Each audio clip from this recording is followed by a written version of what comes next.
E aí, hoje a gente vai desvendar a história por trás de uns nomes bem famosos no mundo das redes neurais convolucionais. Para quem já topou com esses termos por aí e ficou se perguntando, tá, mas de onde veio isso? Aqui a gente vai entender tudo, direitinho. AlexNet, VGG, GoogleNet, ResNet, pode parecer uma sopa de letrinhas, né? Mas olha, esses não são só nomes aleatórios. Cada um deles foi um salto gigantesco para a inteligência artificial, tipo uma solução para um problema que na época parecia impossível de resolver. Então, qual é a história por trás deles? Vamos descobrir agora. E para entender essa história, o nosso palco principal é o desafio ImageNet. Pensa numa competição anual para ver qual algoritmo era o melhor em identificar objetos em fotos. Antes de 2012, o progresso, era bem lento. Mas aí, algo aconteceu. A taxa de erro, que era de mais de 25%, de repente despencou para 15%. E não parou por aí, continuou caindo, caindo, caindo. Essa linha do tempo aqui não mostra só números, não. Ela mostra uma verdadeira revolução. E o ponto de partida dessa revolução foi exatamente aqui, a AlexNet, em 2012. Esse foi, sem exagero, o Big Bang do Deep Learning para a visão computacional.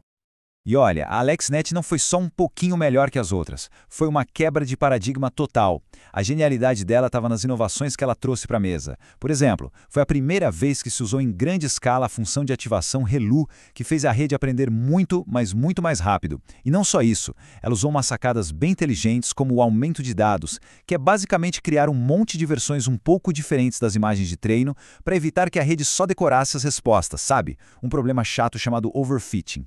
O ponto principal é esse. A AlexNet não só ganhou a competição, ela provou para todo mundo que o futuro da visão computacional é o Deep Learning. Ponto final. E só para ter uma ideia do tamanho do desafio, a rede era tão gigante para a época que ela nem cabia numa GPU só. A equipe teve que quebrar a cabeça para dividir o treinamento em duas GPUs e cada uma tinha, pasmem, só 3 GB de memória. Hoje isso parece pouco, né? Mas para 2012 foi um feito de engenharia simplesmente incrível. Ok, a AlexNet mudou o jogo. E aí a pergunta na cabeça de todo mundo era, beleza, e agora? Como a gente melhora isso? A resposta parecia óbvia, né? Vamos fazer redes mais fundas. E é aí que entra em cena a elegante VGGNet.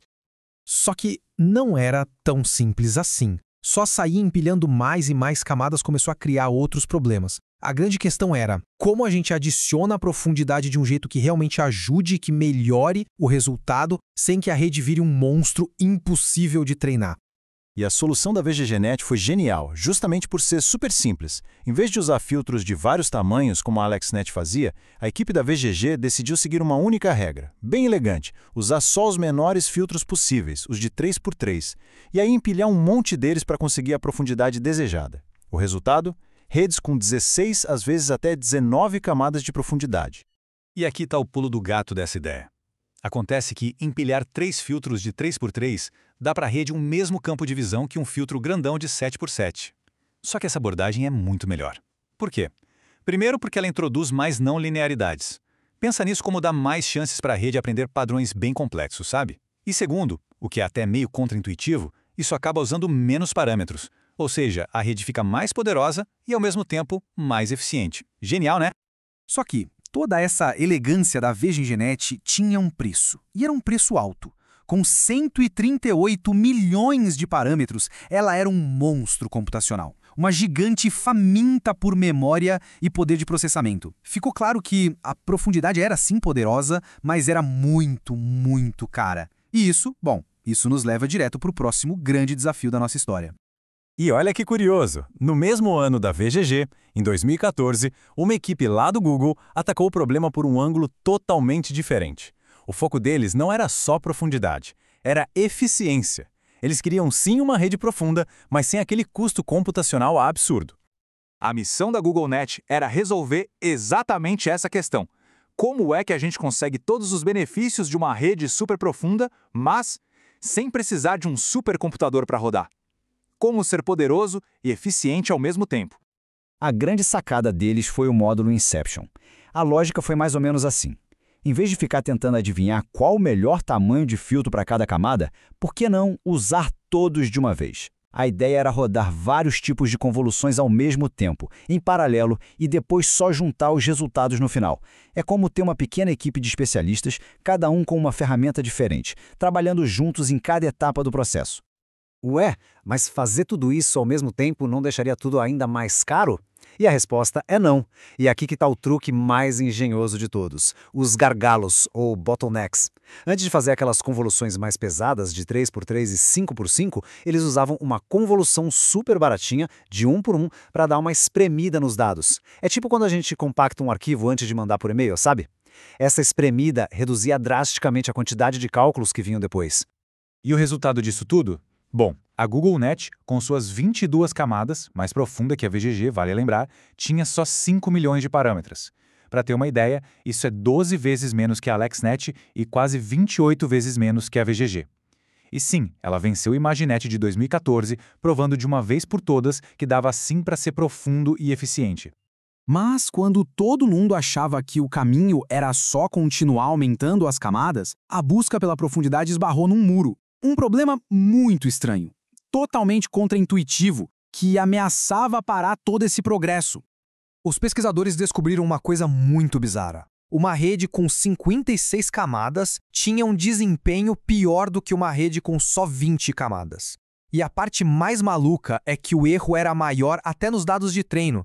Ou seja, não era o tal do overfitting. Parecia que as redes mais profundas, por algum motivo, eram simplesmente mais difíceis de treinar. O desempenho delas estava se degradando. Mas como assim? Por quê? A solução para esse mistério foi uma ideia radicalmente nova: as conexões residuais, que a gente também chama de skip connections. A intuição por trás é simplesmente genial. Em vez de obrigar um bloco de camadas a aprender uma transformação inteira do zero, a rede agora só precisa aprender a diferença, o resíduo, entre o que entrou e o que deveria sair. A informação original da entrada é passada direto para o final através de um atalho e somada ao resultado. Para simplificar, é muito, mas muito mais fácil para a rede aprender a fazer um pequeno ajuste do que ter que aprender uma transformação completa do zero. E essa ideia tornou o treinamento de redes super profundas muito mais estável. De repente, elas conseguiam aprender de forma consistente sem que os cálculos lá no meio do caminho se perdessem ou virassem uma bagunça.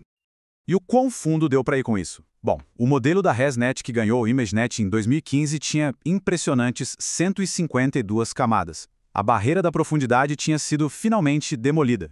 E foi ali que, pela primeira vez na história, uma inteligência artificial superou o desempenho humano nessa tarefa. Ufa, que jornada, hein? Então, vamos só recapitular rapidinho essa evolução incrível das arquiteturas que definiram uma era da inteligência artificial. Foi como uma escada, sabe? Cada arquitetura se apoiou na anterior para resolver um problema fundamental. A AlexNet foi a que provou que a ideia funcionava. A VGG mostrou como ir fundo, mas com elegância. A GoogleNet ensinou a importância da eficiência. E, finalmente, a ResNet deu a chave para destravar profundidades que a gente nem imaginava serem possíveis. Esse, basicamente, é o mapa da revolução do Deep Learning. Mas é claro que a história não parou na ResNet, né?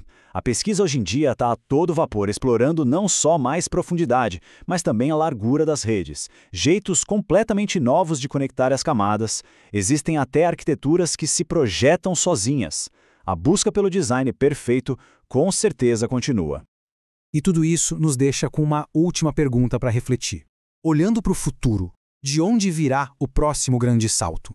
Será que é de redes ainda mais profundas ou mais largas? Ou será que a próxima grande ideia, o próximo momento ResNet, vai ser algo que a gente hoje nem consegue imaginar? A única certeza é que essa história está longe de acabar. Valeu por acompanhar Este Papo.